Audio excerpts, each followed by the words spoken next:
कहानी की शुरुआत होती है दुनिया को बर्फ से ढका देखकर, जहां इंसान अपनी जान बचाने के लिए जमीन के नीचे कुछ बचे खुची शेल्टर्स में छुपे हैं। लेकिन यह जगह उतनी महफूज नहीं है। एक अंधेरी कॉरिडोर में भागते हुए दो लोगों की सांसें फूल रही हैं। कोई चीज उनका पीछा कर रही है, कुछ जो सिर्फ देखने से ही जान निकाल दे। अलर्ट साउंड्स और चीख की गूंज हवा में गूंज रही है। दोनों एक दरवाजे तक पहुंचते हैं, लेकिन बदकिस्मती से वो लॉक है। उनकी आंखों में सिर्फ एक ही चीज है, डर, और फिर उनका शिकार हो जाता है। इसी वक्त एक दूसरे शेल्टर के बाहर सैम सैटेलाइट डिशेस ठीक कर रहा है। उसकी नजर एक आदमी पर पड़ती है जो शेल्टर छोड़कर जा रहा है। बीमार शख्स गिड़गिड़ा आता है, सिर्फ एक और दिन मांगता है रिकवर होने के लिए। लेकिन मैसन की सोच अलग है। उसका मानना है कि वह ऑलरेडी ज्यादा रिसोर्सेस वेस्ट कर चुके हैं। बीमार आदमी गुजारिश करता है कि कम से कम उसे जाने दिया जाए, लेकिन मैसन के चेहरे पर एक भी रहम का असर नहीं दिखाई देता। उसने फैसला कर लिया है सर्वाइवल के नाम पर वह एक और जान ले लेता है। बिना किसी शर्मिंदगी के सैम ने रोकने की कोशिश की, लेकिन कुछ नहीं बदला। थोड़ी देर बाद वह शेल्टर के अंदर वापस आता है, जहां माहौल एक अजीब सी बेचैनी से भरा पड़ा है। यहाँ जो थोड़े लोग बचे हैं, उनका सबसे बड़ा डर है सिर्फ थोड़ा सा बीमार पड़ना। आखिरी बार जब फ्लू आया था, सिर्फ 7 दिनों में 20 लोग मारे गए थे। तभी ब्रिग्स, जो इस जगह का लीडर है, एक नए रूल के साथ आया। जो भी बीमार पड़ेगा उसे क्वांटी भेज दिया जाएगा, और अगर कुछ दिनों में ठीक नहीं हुआ तो उसके पास सिर्फ 2 रास्ते हैं, एक गोली या बर्फ के बीच एक अकेला सफर। यहाँ के लोग एक दूसरे की मदद करने की पूरी कोशिश कर रहे हैं। अपनी बची खुची फसल उगाने का प्रयास भी चल रहा है। लेकिन अब यहाँ पहले जितने लोग नहीं बचे, क्योंकि खाने का हर एक दाना दिन बदन और कम होता जा रहा है। कहा जाता है कि कहीं दूर एक जगह है जो ना सिर्फ गर्म है बल्कि रहने लायक भी है। लेकिन सैम इस बात पर भरोसा नहीं करता। उसके दिमाग में फिलहाल सिर्फ एक ही बात है, मैसन ने जो किया वो रूल्स के खिलाफ है। वो सीधा ब्रिग्स के पास जा आता है और सब बता देता है। ब्रिग्स ये सुनकर गुस्सा तो होता है, लेकिन अभी एक और बड़ी समस्या उसके सामने खड़ी है। दोनों कम्युनिकेशन रूम की तरफ बढ़ते हैं, जहां कूपर बताता है कि कॉलोनी फव से एक डिस्ट्रेस सिग्नल मिला है, लेकिन समस्या ये है कि कोई भी कांटेक्ट पे नहीं आ रहा। ये सुनते ही ब्रिग्स एक इमरजेंसी मीटिंग बुला लेता है। तब तक सैम विक्टर से मिलने जाता है, जो शेल्टर के बचे खुची जानवरों का ध्यान रखता है। लेकिन विक्टर के पास भी कोई अच्छी खबर नहीं है। जो नए रैबिट्स पैदा हुए थे वो बिना जान के आए, और जो 12 बचे हैं उनमें से सिर्फ एक फीमेल है, जिसे बाकी सब रिजेक्ट कर रहे हैं। इसी वक्त ब्रिग्स मैसन का सामना करता है, लेकिन मैसन अपनी बात पर टिका है। उसका कहना है कि अगर बीमार लोगों को छोड़ने का ऑप्शन दिया तो लौट कर आएंगे और उनका खाना चुरा लेंगे। सैम अपनी गर्लफ्रेंड काई से मिलने जाता है, जो उसके लिए कुछ प्रोटीन बॉल्स लेकर आई है ताकि रैबिट्स को दिया जा सके। बातों बातों में काई अपनी रिसर्च के बारे में बताती है। उसका मानना है कि कहीं ना कहीं बर्फ के नीचे एक ऐसी टेक्नोलॉजी छुपी है जो क्लाइमेट को बदलने की ताकत रखती है। इसी वजह से वो अपनी तलाश छोड़ने को तैयार नहीं है और रेडर के जरिए नए सिग्नल्स ढूंढने में लगी हुई है। थोड़ी देर बाद सर्वाइवर्स इमरजेंसी मीटिंग के लिए इकट्ठा होते हैं। डेक्टर अपनी वाइफ से कह रहा होता है कि वह बिल्कुल भी खांसी ना करें। सैम जब उनके पास से गुजरता है तो उसे एक अजीब सी बेचैनी महसूस होती है। उनकी हालत ठीक नहीं लग रही। वो कहता है कि दोनों को तुरंत अपने रूम्स में जाना चाहिए, लेकिन टेक्स्टर जिद पकड़ लेता है कि वह बिल्कुल ठीक है। इसी बीच ब्रिग्स आता है और सबको कॉलोनी 5 की सिचुएशन के बारे में बताता है। वो डिक्लेयर करता है कि वो खुद एक एक टीम लेकर वहां जाएगा ताकि देखा जा सके कि वहां क्या हो रहा है। ये सुनकर मैसन तुरंत विरोध करता है। उसका कहना है कि ऐसे वक्त पर रिसोर्सेस और लोगों को वेस्ट करना पागलपन होगा, लेकिन ब्रिग्स उसकी बात सुना अनसुना कर डिसमिस कर देता है। ब्रिग्स अपनी टीम बनाता है और डेक्टर से कहता है कि वो भी साथ चले। ये देखकर सैम तुरंत ऑफर करता है कि वह डेक्स्टर की जगह जाएगा, क्योंकि टर्बाइंस का ध्यान रखना ज्यादा जरूरी है। इसके बाद ग्रेन भी बिना किसी हेसिटेशन के वॉलेटर कर देता है। हालांकि उसका बाप विक्टर इस बात से बिल्कुल भी खुश नहीं होता। ब्रिग्स इस मिशन की जिम्मेदारी काई के हाथों में छोड़ता है और फिर अपनी टीम के साथ कॉलोनी 5 की तरफ निकल पड़ता। डेक्टर की पत्नी के मुंह से एक छींक निकलती है और तुरंत ही सब लोग अपनी जगह से हटकर दूर चले जाते हैं। कोई भी रिस्क लेना नहीं चाहता। उन्हें तुरंत अलग कर दिया जाता है और इसी बात पर मैसन फिर से अपना गुस्सा निकालने लगता है। उसका कहना है कि इनका तुरंत इलाज या फैसला होना चाहिए, क्योंकि काई के पास लीडरशिप संभालने की काबिलियत नहीं है। ब्रिग्स गुस्से में उसे वर्न करता है और क्लियर करता है कि बीमार कपल पर फैसला तब होगा जब वह वापस आएंगे। रात को सैम एक बुरा सपना देखकर झटके से उठता है। उसकी मां बर्फ में मरी हुई पड़ी होती है और वह अकेला ठंड से लड़ता हुआ चल रहा होता है। काई उसे शांत करती है और समझाती है कि यह सब उसकी गलती नहीं थी। अगले दिन टीम अपनी मिशन पर निकल पड़ती है। तेज बर्फ और ठंडी हवा के बीच उन्हें लंबे वक्त तक चलना पड़ता है। सफर के दौरान एक खाली शहर दिखता है जहां सिर्फ सूनापन और गुजरी हुई जिंदगी के निशान बचे हैं। थोड़ा और आगे जाने पर एक पुरानी वेदर अल्टरेशन मशीन मिलती है, एक ऐसी डिवाइस जो कभी क्लाइमेट को बदलने की ताकत रखती थी, लेकिन अब यह सिर्फ एक बेकार पड़ा लोहा है जो किसी काम का नहीं रहा। जल्द ही वह एक पुराने ब्रिज तक पहुंचते हैं और बड़े ध्यान से उसे क्रॉस करने की कोशिश करते हैं, लेकिन यह उतना आसान नहीं जितना लगता है, क्योंकि ब्रिज वक्त के साथ पूरी तरह कमजोर हो चुका है। वह संभल कर चल रहे होते हैं, हर छोटी मोटी दरार और सुराख से बचने की कोशिश कर रहे होते हैं। एक मोड़ पर जैसे ही ब्रिग्स कदम रखता है, ब्रिज का एक हिस्सा उसके नीचे से टूट लगता है।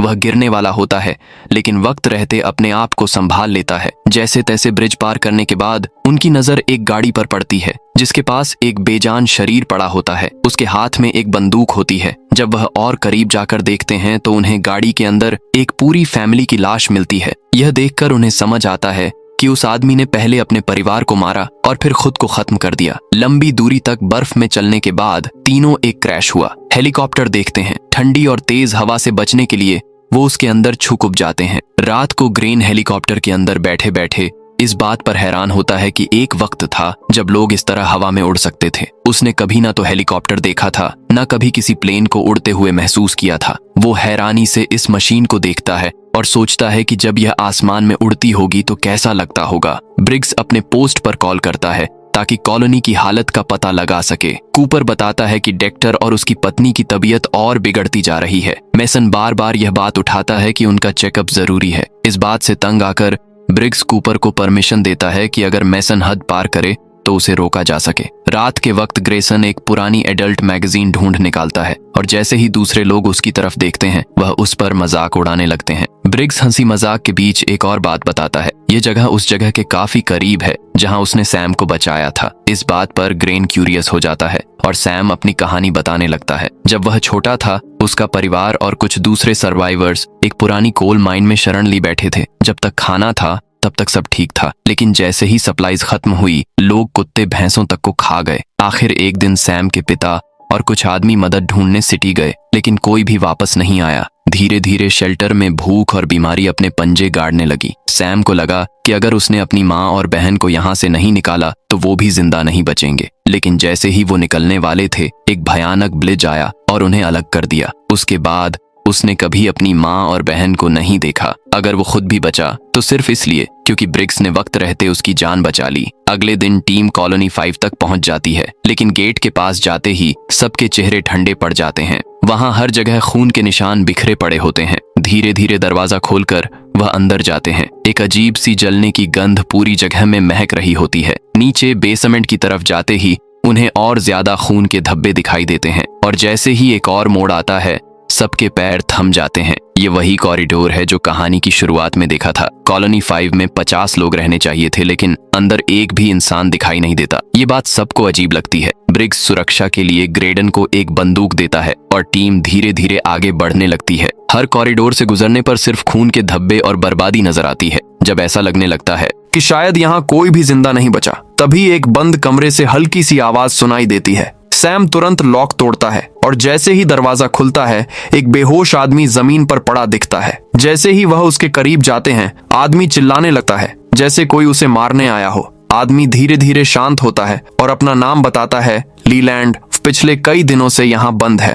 बिना पानी और खाने के उसे नहीं पता कि और कोई जिंदा भी है या नहीं। लीलैंड बताता है कि कुछ दिन पहले कॉलोनी 5 ने अपनी एंटेना ठीक की थी। तभी उन्हें एक रेडियो संदेश मिला जो अब भी स्क्रीन पर चल रहा था। स्क्रीन पर एक आदमी दिखाई देता है जो बर्फ से आजाद एक जगह खड़ा है।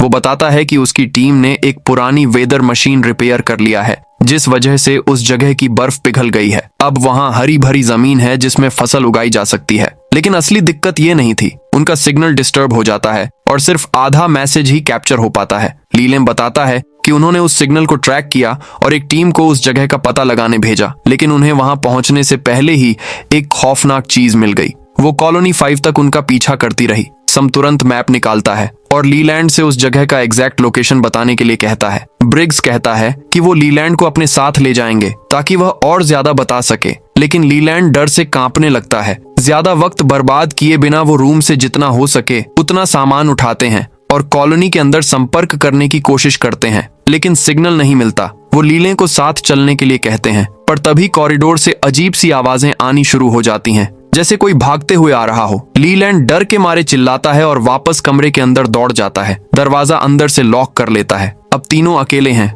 आगे बढ़ने पर मार पिटाई और चीख की आवाजें और तेज होने लगती, जैसे कोई कॉलोनी के अंदर ही किसी को काट रहा हो। अंधेरे में आगे बढ़ते ही उनकी नजर कुछ मशालें की रोशनी पर पड़ती है। जैसे ही वह करीब जाते हैं, एक ऐसा मंजर सामने आता है जो देखकर उनके रोंगटे खड़े हो जाते हैं। जमीन पर बिखरे कॉलोनिस्ट्स के लाशों के बीच एक आदमी एक मृत शरीर के टुकड़े कर रहा होता है और उसके आसपास कुछ लोग इंसानी मांस चबा रहे होते हैं। यह देखकर एक अजीब सी घिन और घबराहट उनके दिलों में उतर जाती है। तभी वह बूचर जो लाश काट रहा था उन्हें देख लेता है। एक पल के लिए सन्नाटा छा जाता है, फिर वो उनकी तरफ भागता है, लेकिन सैम तेजी दिखाता है और तुरंत गोली चला देता है। बूचर जमीन पर गिर जाता है, लेकिन गोली की आवाज से और भी कैनिबल जग जाते हैं। एक बड़ा आदमी जो शायद उनका चीफ है, गुस्से से दहाड़ता है। पूरे हॉल में चीख और भागने की आवाज गूंजने लगती है।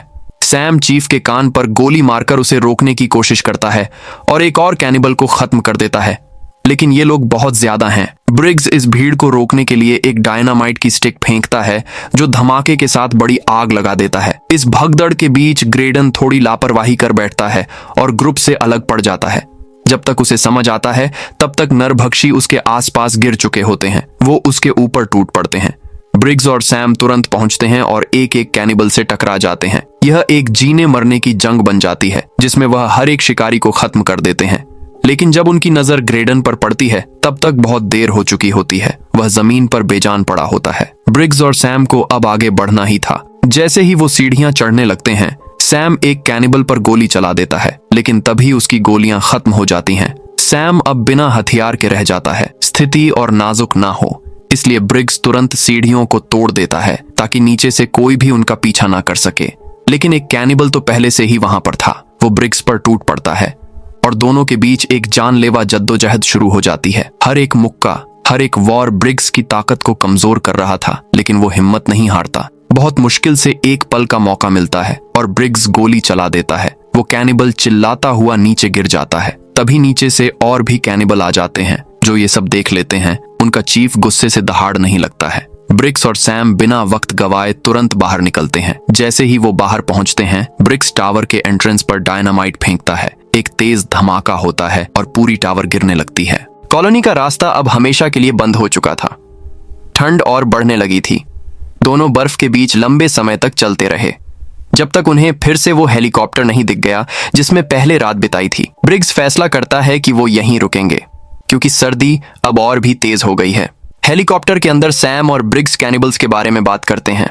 सैम अब तक इस सच को एक्सेप्ट नहीं कर पा रहा था कि लोग भूख से इतने पागल हो सकते हैं कि एक दूसरे का मांस खाने लगे। ब्रिग्स थोड़ी देर चुप रहता है, फिर एक गहरी सांस लेकर कहता है, लोग अपनी जान बचाने के लिए किसी भी हद तक जा सकते हैं। सैम, मैंने अपनी आंखों से देखा है। अगली सुबह सैम और ब्रिग्स को एक और बड़ी मुश्किल का सामना करना पड़ता है। सैम और ब्रिग्स को एहसास होता है कि कैनिबल्स उनका पीछा कर रहे हैं और अब उनके बिल्कुल करीब पहुंच चुके हैं। सैम को डर लगता है कि अगर ये लोग उनका पीछा करते रहे तो वह सीधा कॉलोनी तक पहुंच सकते हैं। ब्रिग्स के पास एक प्लान होता है। वो एक पुराना ब्रिज यूज करेंगे। कैनिबल्स को रोकने के लिए दोनों जितनी तेज भाग सकते हैं उतनी तेज उस ब्रिज पर दौड़ जाते हैं। सैम एक रिस्की जंप करके दूसरी तरफ पहुंचता है, जबकि ब्रिग्स थोड़ा पीछे रह जाता है। उसी वक्त कैनिबल्स भी ब्रिज पर पहुंचते हैं। ब्रिग्स एक छोटी सी डायनामाइट स्टिक निकालता है और उसे एक बड़े होल के पास रख देता है जिससे पूरा ब्रिज गिर सके। लेकिन हवा बहुत तेज चल रही होती है और जैसे ही वह फ्यूज जलाता है वो बुझ जाता है। ब्रिग्स वापस जाकर फ्यूज दोबारा जलाने की कोशिश करता है। ब्रिग्स हवा के झटकों से लड़ता है और बार बार लाइटर जलाने की कोशिश करता है। कैनिबल्स ब्रिज के छोटे छोटे गैप्स पर संभलते हुए आगे बढ़ने लगते हैं। कुछ लोग बैलेंस बिगड़ने की वजह से नीचे गिर जाते हैं लेकिन और भी कैनिबल्स अब भी जिंदा हैं। आखिरकार ब्रिग्स मुश्किल से फ्यूज दोबारा जलाने में सफल होता है और कैनिबल्स को अपनी तरफ आकर्षित करने लगता है। उनसे लड़ते वक्त अचानक उसके हाथ में पकड़ा डायनामाइट फट जाता है। एक जोरदार धमाका होता है और ब्रिज 2 टुकड़ों में बन जाता है, जो किसी को भी वहां से गुजरने नहीं देता। सैम देखता है कि कुछ कैनिबल्स, जिसमें उनका लीडर भी शामिल है, दूसरी तरफ खड़े उसे घूर रहे हैं। यह देखकर वो दोबारा भागने लगता है। इसी वक्त आउटपोस्ट में मेसन डेक्टर और उसकी पत्नी को जबरदस्ती बाहर घसीट लाता है। मेसन बिना किसी झिझक के डेक्टर की पत्नी को गोली मार देता है। जैसे ही वो डेक्टर को मारने वाला होता है, काई वहां आ जाती है और पिस्तौल तानकर उसे धमकी देती है। दोनों इस बात पर बहस करने लगते हैं कि कॉलोनी का असली नेता कौन होना चाहिए। तभी सैम की चीफ उनका ध्यान तोड़ देती है। डेक्टर ये मौका देखते ही भाग निकलता है और काय तुरंत सैम की तरफ दौड़ती है, जो ठंड के कारण बेहोश हो चुका है। थोड़ी देर बाद मेसन भी वहां पहुंचता है और बिना वक्त गवाए एक जोर का वार करके काय को गिरा देता है। कुछ घंटों बाद सैम आउटपोस्ट के अंदर होश में आता है और विक्टर को उसके बेटे की दुखद मौत के बारे में बताता है, लेकिन तभी मेसन अचानक वहां आ जाता है। सैम को बिस्तर से हैंडकफ करते हुए वो गुस्से में बोलता है कि अब कमांड बदल चुका है, अब सिर्फ सर्वाइवल मैटर करता है। रेशन 50 कम किया जाएगा, जो बीमारी के सिम्टम्स दिखाएगा उसे तुरंत चेक किया जाएगा और जो काम नहीं करेगा वह भूखा रहेगा। सैम मेसन को सब कुछ बताकर उससे इंसिस्ट करता है कि उन्हें यहाँ से जल्दी निकलना होगा, वरना कैनिबल्स को उन तक पहुंचने में देर नहीं लगेगी। समम उस गर्म जगह के बारे में बात करता है जो उसने वीडियो में देखी थी, लेकिन मेसन उसकी बात पर भरोसा नहीं करता और बिना कोई जवाब दिए कमरे से निकल जाता है। सबको अपने साथ ले जाने से पहले एक छोटा लड़का चुपचाप सैम के पास आता है और बताता है कि उसने हैंडकफ की चाबी चुरा ली है। वो बिना किसी को बताए वह चाबी सैम को दे देता है। बाहर मेसन और विक्टर छुप कर देख रहे होते हैं कि कोई उनकी तरफ आ रहा है या नहीं। सब कुछ शांत लगता है, लेकिन विक्टर कहता है कि सैम झूठी कहानियां बनाने वाला इंसान नहीं है। इसका मतलब है कि कोई खतरा जरूर है। यह सोचकर दोनों सिक्योरिटी कैमरे चेक करने का प्लान बनाते हैं, लेकिन तभी एक और कॉलोनिस्ट हाफ हुए आता है और बताता है कि सैम भाग चुका है। दूसरी तरफ सकाई को ढूंढता है और उसे एक अलग कमरे में बंधा पाता है। वो तुरंत उसे आजाद करता है और उसका कंप्यूटर यूज करके उस मैसेज का सोर्स ट्रैक करने लगता है। पहले तो कुछ नहीं मिलता, लेकिन रेडर पर दोबारा ध्यान देने पर फाइनली उस गर्म जगह का सिग्नल दिखाई देने लगता है। रडार का सिग्नल क्लियर दिखाता है कि यह सच है, यानी कि एक गर्म जगह वाकई एग्जिस्ट करती है।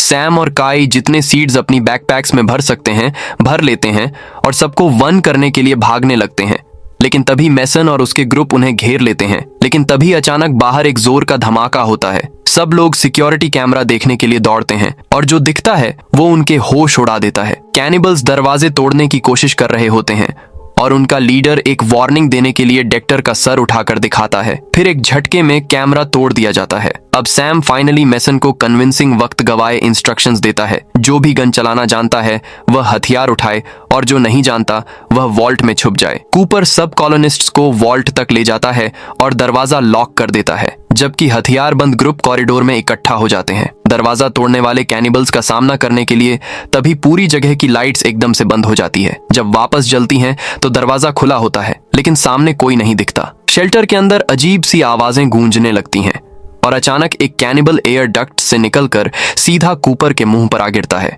कूपर रिएक्ट करने की कोशिश करता है, लेकिन कैनिबल उसे जोर से नीचे फेंक देता है और सीधा वॉल्ट की तरफ भागने लगता है।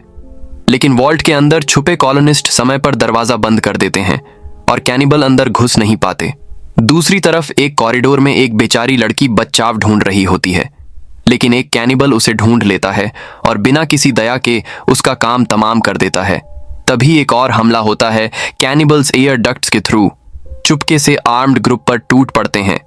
लड़ाई शुरू होती है। हर तरफ चीखें गूंज रही होती हैं। दोनों तरफ से लोग गिर रहे होते हैं, लेकिन कैनिबल्स रुकने का नाम नहीं ले रहे। इस बीच मेसन भी बुरी तरह घायल हो जाता है। सैम और काई किसी तरह वहां से निकलने में सफल होते हैं, लेकिन विक्टर डिसाइड करता है कि वो कैनिबल्स के लीडर का सामना करेगा। वो हिम्मत से लड़ता है, लेकिन आखिरकार दुश्मन के हाथों मारा जाता है। उधर मेसन, जो ऑलरेडी घायल होता है, एक रूम में जाकर शरण लेता है। वहां कुछ और लोग भी होते हैं जो वॉल्ट तक नहीं पहुंच पाए। जाने से पहले वह दरवाजा लॉक कर देता है, जिससे सैम और काय अंदर नहीं आ पाते। तभी एक कैनिबल उन दोनों का पीछा करते हुए आ जाता है। रूम के एक रिफ्यूजी को समझ नहीं आता कि क्या करें और वह मेसन को जोर से धक्का दे देता है, जिससे सैम और काय को अंदर आने का मौका मिल जाता है। लेकिन साथ ही वो कैनिबल भी रूम में घुस जाता है। काय बिना वक्त गवाए उसका काम तमाम कर देती है और दोनों तुरंत दरवाजा बंद करने की कोशिश करते हैं, लेकिन दरवाजा ज्यादा देर तक नहीं टिक सकेगा क्योंकि दूसरे कैनिबल्स भी पहुंच गए हैं और उसे तोड़ने की कोशिश कर रहे हैं। सैम तुरंत एक डक्ट खोलता है और सबको कहता है कि उसके थ्रू भाग जाएं। मेसन गुस्से में चिल्लाता है, वहां जाने का मतलब है ठंड से मरना, यहाँ रुककर लड़ना बेहतर होगा। लेकिन कोई उसकी नहीं सुनता और एक एक करके सब डक्ट के अंदर घुसने लगते हैं। सैम भी जाने वाला होता है, लेकिन पहले मेसन को एक गन देकर कहता है, अगर लड़ना ही है तो कम से कम तैयार रहो। फिर वो भी डक्ट के अंदर चला जाता है। सिर्फ कुछ ही सेकंड्स में कैनिबल्स दरवाजा तोड़ देते हैं और मेसन पर टूट पड़ते हैं। लेकिन मेसन हार मानने वालों में से नहीं होता। वो एक गैस टैंक पर गोली चला देता है और एक तेज धमाके के साथ पूरा एरिया आग में घिर जाता है। सारे कैनिबल्स उस ब्लास्ट में खत्म हो जाते हैं, सिर्फ एक के अलावा उनका लीडर, जो लास्ट मोमेंट पर डक्ट्स में छुपने में सफल हो जाता है। वही लीडर अब सैम तक पहुंच जाता है। डक्ट्स के अंदर ही दोनों भिड़ जाते हैं, लेकिन लड़ते लड़ते डक्ट के पैनल्स टूट जाते हैं और दोनों सीधा कैटल रूम में गिरते हैं। सैम जो भी हाथ लगता है उसी से कैनिबल पर हमला करने की कोशिश करता है, लेकिन कैनिबल हर अटैक आसानी से रोक देता है और धीरे धीरे सैम पर भारी पड़ने लगता है। कैनिबल सैम को जोर से नीचे फेंकता है और घसीट लगता है, लेकिन यही उसकी सबसे बड़ी गलती होती है। सैम तुरंत एक छुरा उठाता है और कैनिबल की टांग पर मार देता है। दर्द के मारे कैनिबल एक पल के लिए पीछे हटता है और सैम इस मौके का पूरा फायदा उठाता है। वह अपने पूरे घोंसे के साथ उस पर टूट पड़ता है। कैनिबल खुद को बचाने की कोशिश करता है, लेकिन सैम बिना रुके उसका चेहरा बिगाड़ देता है और आखिरी वार में उसका सिर तन से अलग कर देता है। अब सैम वहां से भागने की कोशिश करता है, लेकिन कॉरिडोर पहले से ही आग की लपटों में घिर चुका होता है। बाहर काय और जो कुछ लोग जिंदा बचे हैं डक्ट से बाहर आते हैं और अपने घर को आग में जलता देखते हैं। सबके चेहरे पर सिर्फ एक ही चीज लिखी होती है। तभी सैम भी डक्ट से निकलता है। वह सबको देखता है और कहता है, अब सिर्फ एक ही रास्ता है, हमें उस गर्म जगह तक पहुंचना होगा। ठंडी बर्फ से ढकी हुई जमीन पर चलते हुए वह सब नए घर की तलाश में निकल पड़ते हैं और इसी सस्पेंस के साथ मूवी समाप्त मिलते हैं। अगली वीडियो में बाय बाय।